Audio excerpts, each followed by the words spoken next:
Song in three, two, one. Nope. Okay. Theme song in three, two, one.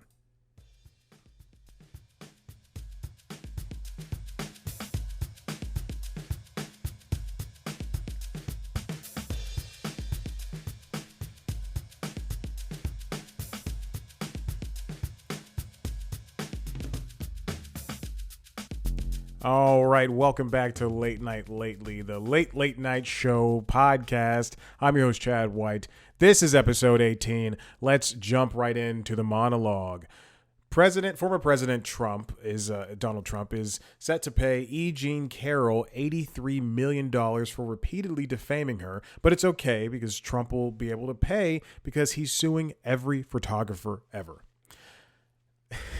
Biden accuses grocery stores of overcharging their customers, which only occurred after the cashier by the door kept stopping him while he was telling the story of how this is the only store that carries his favorite brand of saltines. Now, he chooses this one because even though it's on the other side of town, the one closest to his house never keeps the saltines in stock. Plus, he makes a daily drive, which is only like 15 minutes, by stopping by the coffee shop with the statues with the bare breasts. And he doesn't quite understand the art, but he does like that. It's the joke. He rambles on. That's the joke. Amazon introduced its Rufus chatbot, and it looks like Alexa has ordered $73 worth of Ben & Jerry's on all of our Prime accounts. Huh. And finally, Apple's Vision Pro VR headset is launched with over 600 apps available to download, but we all know what you're really doing. And that was the end of the monologue. It's currently the end of the monologue. Welcome into, I haven't written one of those in a long time. I haven't done an episode of this in a couple of weeks, but here we are. Late Night Lately, we're back. New schedule on a Friday. And boy, has nothing happened in the world of late night. But this is the risk you take when it comes to wanting to do a show like this. And I love late night though, and I haven't. Unfortunately, this week is one of these weeks where I have not had a chance to see a lot of late night because I've been at work and all that stuff. And yeah, that's how we do it. Anyway, that's how we do it.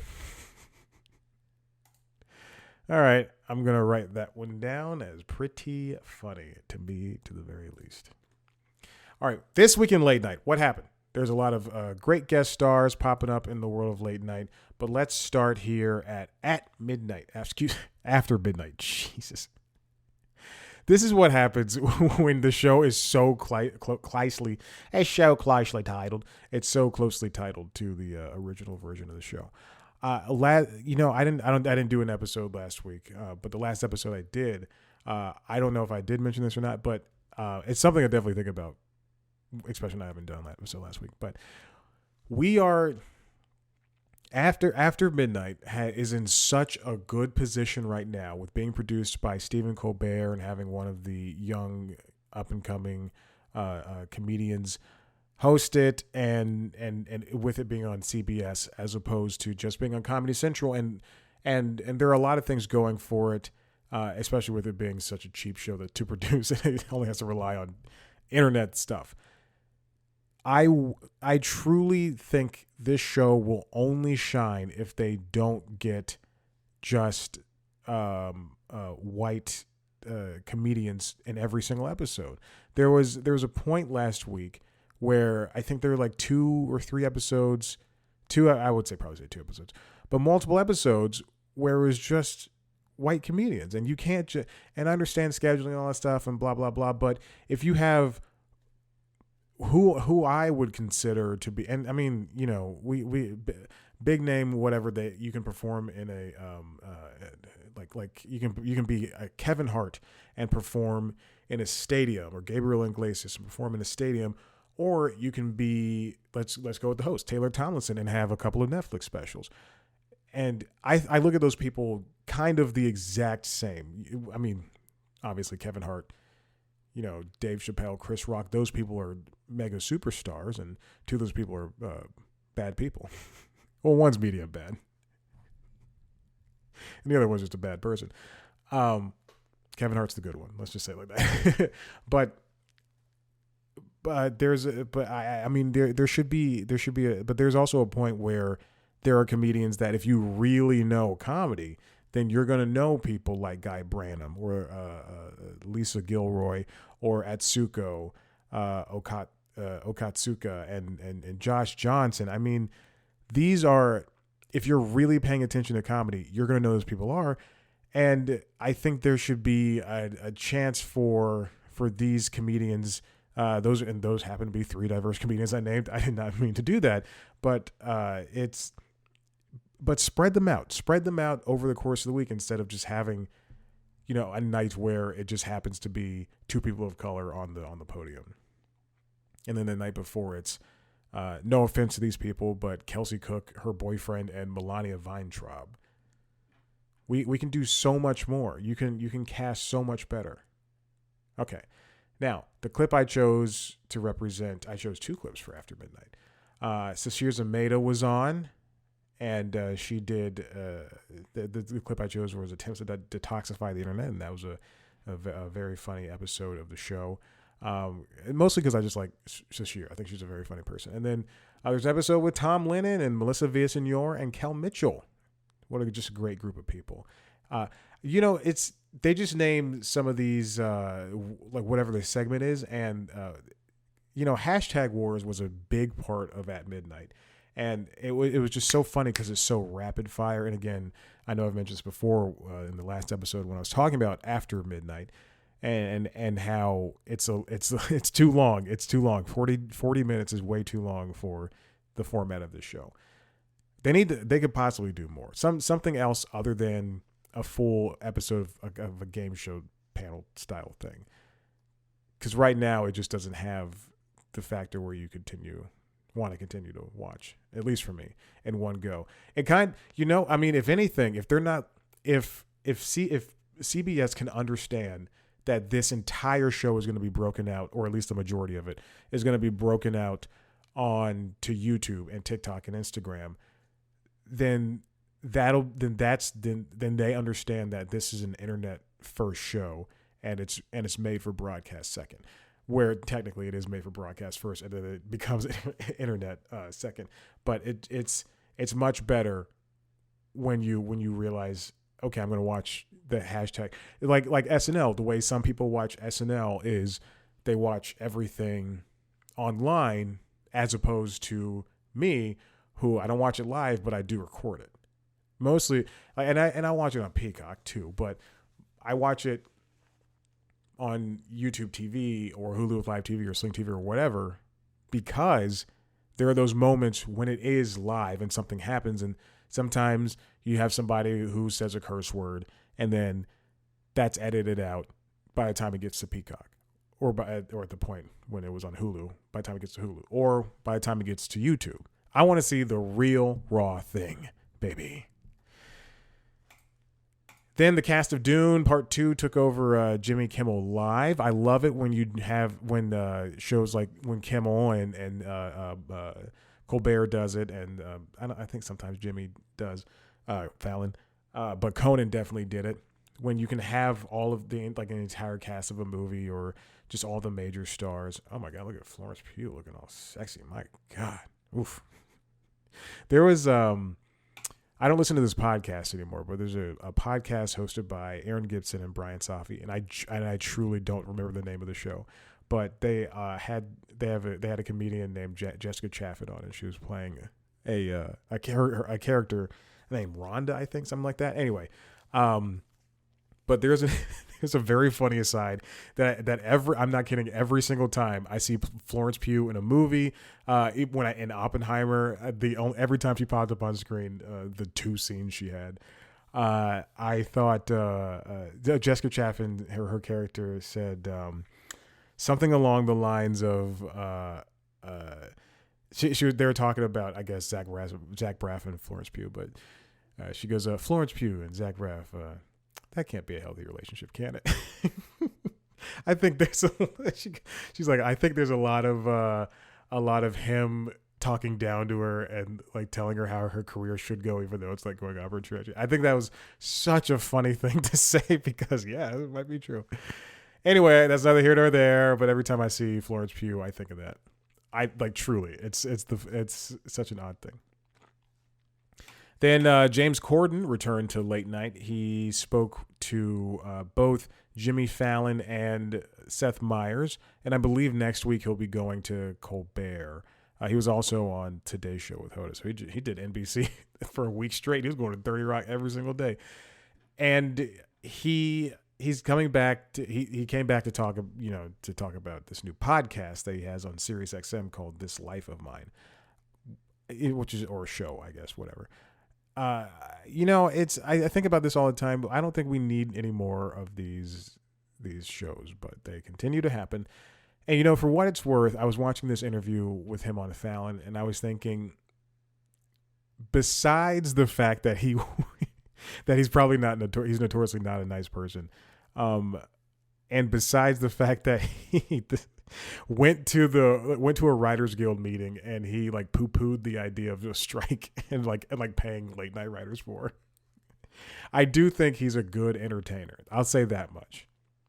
I do think he's a good entertainer because when he was on Fallon and when he was on Seth Meyers, he did want to put on a show, and when he's in front of the camera, he does want to do that. And yeah, but there's other you don't have to entirely like a person. Then there's Larry David. He appeared on Late Night as well as Today's Show, and he talked about on Late Night. He was confronted with his attack of Elmo, which is, if you've not seen that video, it's very funny. But the reason I brought up this interview that he did with Seth is because when this is not talking about the strength of the interview process for Kimmel or Fallon or anyone else, but when Seth and Larry are together, it's there's something there that works so well, and I really enjoy those two together. And Larry just seems like he can be kind of it's as if they know there's not going to be a lot of people watching, and he can just be more of himself as well as more of the Larry character.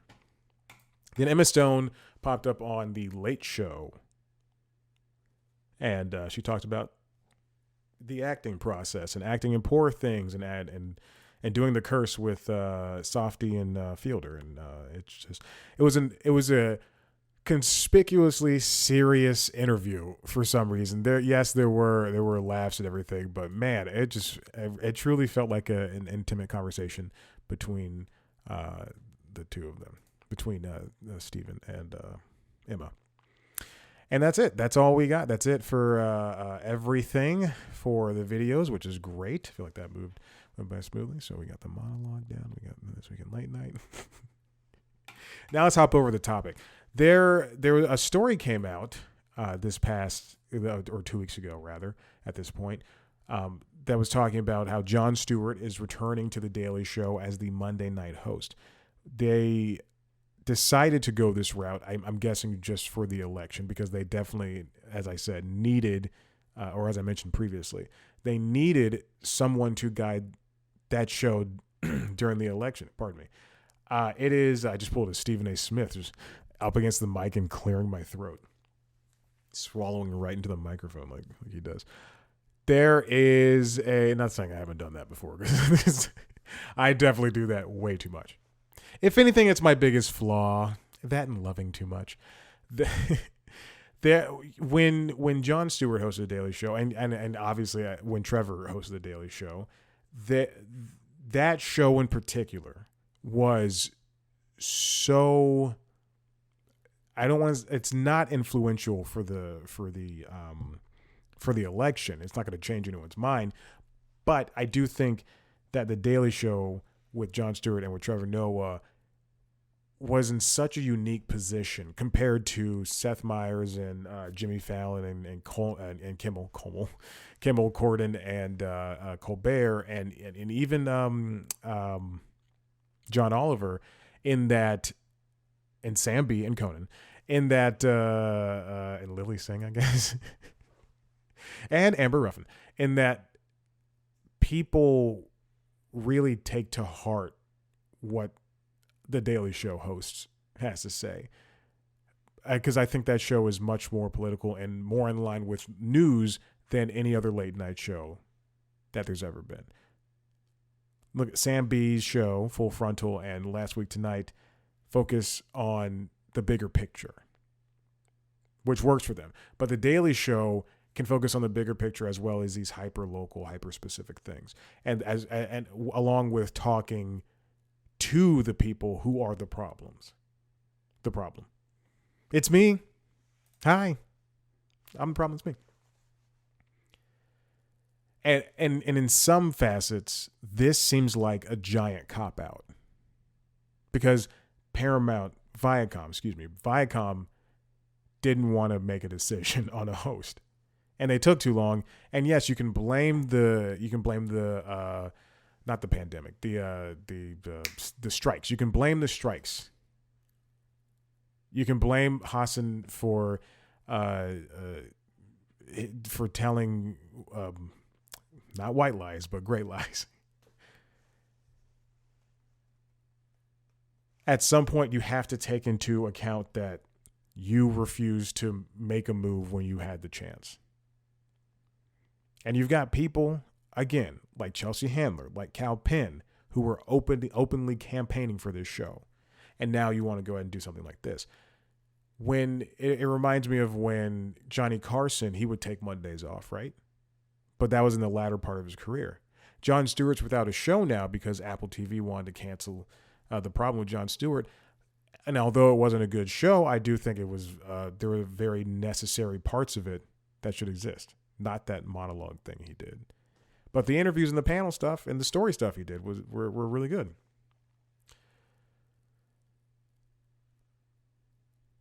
So he's back, and Apple canceled the show, The Problem with Jon Stewart, because he wanted to do a story about China, and they were like, no. And that's pretty damning. If I was somebody who was going to go and make a show on Apple TV Plus, that would definitely be something that sticks in my head. And yeah, you can say, well, you can't be choosy with that kind of stuff, but that's a big deal. It's like going to play for Live Golf. You're going to take all that money from that guy from the prince who killed a journalist, and you're going to say there's not a problem with it? I mean, I don't think Rory McIlroy should have turned heel on that, or done a 180 on that. I think he should have. I would be digging. If I was a golfer, I'd still be digging down. I'd be like, F those people who went to Live. That includes John Rahm, and I love that. I love that guy. And he went, oh, God, it's ridiculous. Now, Lacey Rose over at The Hollywood Reporter wrote the story. Jon Stewart returns to The Daily Show as host. The show is going to re-premiere on February 12th. I'm sure that first episode is going to be bonkers. It's going to be gangbusters. And now, in terms of ratings, and now Stewart is returning at a time where this show has been retooled. It was retooled for Trevor Noah, and then after the pandemic, it was retooled again to be way looser than it originally was, with under Noah's first term, to the very least. And there's a lot more reliance on the correspondence and play with the correspondence than there has ever been. It's coming back February 12th, and it's gonna be basically just the Daily Show again. Daily Show 2.0, Daily Show 2.5, 1.5. Trevor Noah was the third host. Daily Show 2.5.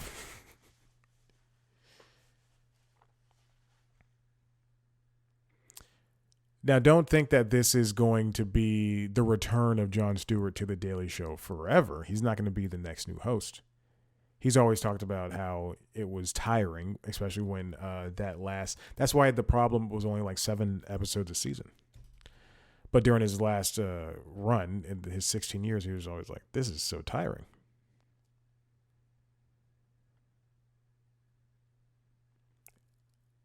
In his new incarnation, Stewart is also expected to be actively involved in shaping new talent for the show, as he'd done for many years before.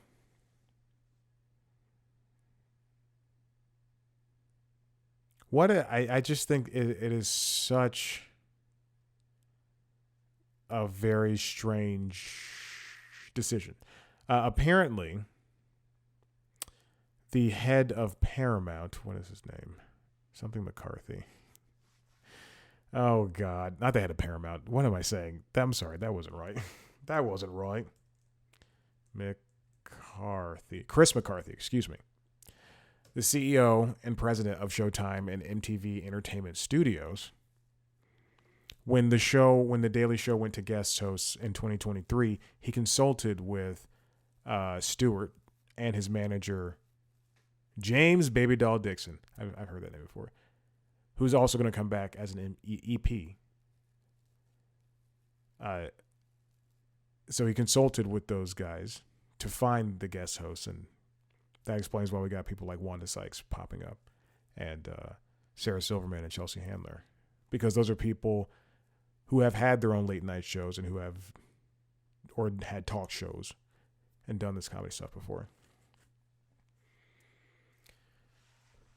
Roy Wood Jr. was on Audie Cornish's podcast, The Assignment, talking about this, and he's been very vocal about how the process for finding the new host has been difficult with him and just kind of unappealing in the last couple of months that he was, not months, but the last bit of time that he was there during the writer's strike, and when the job wasn't going to come to him, then he just said, "Hey, I have to make moves." I've said it before and I'll say it again. I still think like the initial rumor was to have the correspondents lead the show, and it would be Desi Lydic and Roy Wood Jr. hosting the show, and I think that would be fantastic. Again, look at PBS NewsHour. Jeff Bennett, Amna Nawaz. Ugh, anyway. Hey. I like Jon Stewart, but I do think that people are going to accept this new reality. It feels like Jay Leno coming back, and then also going like when Jay Leno came back and did that 10 p.m. show. It was Conan had the Tonight Show. It was a little bit trepidatious, and Jimmy was on late night. And then, or trepidatious. It was a little tumultuous because there was a point where Leno goes, I don't know.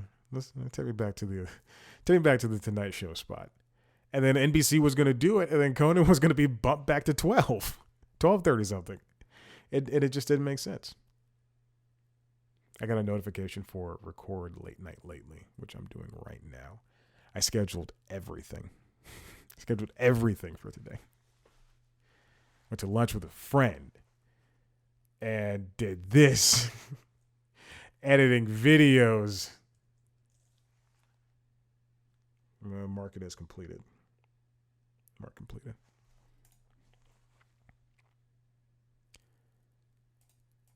I enjoy Jon Stewart. I think he's a very funny person.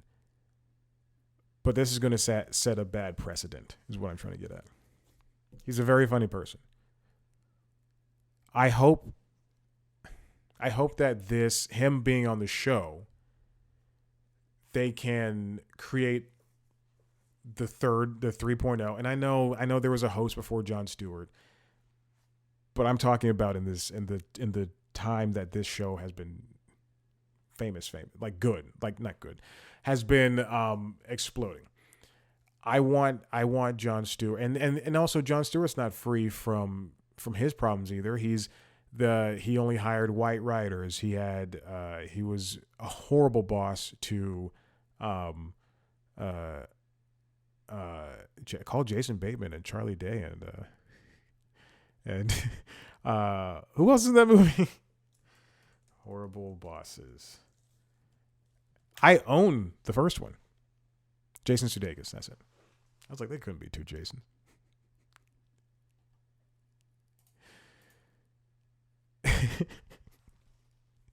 What? But he was a bad boss to Wyatt Cenac.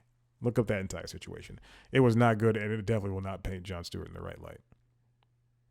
Even when he tried to fix things, I was just sitting there going, like, you are in the wrong here. I hope he's able to. I hope he learned his lesson, first of all, and I hope he's able to take the show and keep it going in its current direction, where the internet stuff has really, really helped, and the after the show stuff with a host, mostly Trevor, but a host talking to the audience and answering questions and just telling stories. That stuff really does well online, and it really sits well with the audience. And I hope he's able to find more talent. They have 2 new correspondents who I hope still have jobs. They were funny in their debuts. And I think they only appeared on a couple of episodes and did a couple of segments each. So let's keep this up. And and the original producer's still there. So that's good too. But now he's got 45 minutes to play with, I think. 40 minutes or 45 minutes. I forgot how long the episodes are now. They're not an hour. They're not scheduled for an hour. They're scheduled for 40 or 45. So that they can take up 33 or something like that. So now they have that. He has that time. Jon Stewart has that time to play with. And maybe more will come from that. Because now he can expand and do more. And with more, you could either get The Problem or you can get whatever the Daily Show would be under Jon Stewart on a Monday night. Listen, if you like what you heard here, head to the website cpluscomedy.com, where I talk to your favorite television and movie and podcast and stand-up and music and whatever. I talk to famous people. I just recently talked to the cast of In the Know on Peacock. That includes Caitlin Riley, Charlie Bushnell, J. Cameron Smith, Carl Tart, and the writer / creator Brandon Gardner. And as well, I talked to the cast of Ted, which includes Scott Grimes, Alana Eubank, Georgia Wingham, Max Bushnell, Paul Corrigan, Brad Walsh. Whew. All right. You can watch those on youtube.com/C+comedy under the show The Interviews. If you want to see a video version of this show, then you can watch that on youtube.com/C+comedy alongside the other podcasts, the LinkedIn Logs, which is the job podcast, and the Constitutionals, which is the entertainment business podcast. You can watch all those youtube.com and subscribe wherever you get your podcasts. Social media, TikTok, Twitter, Instagram, Facebook, @C+comedy, me @Chad Black White. Thank you so much for listening. Have a great day. Goodbye.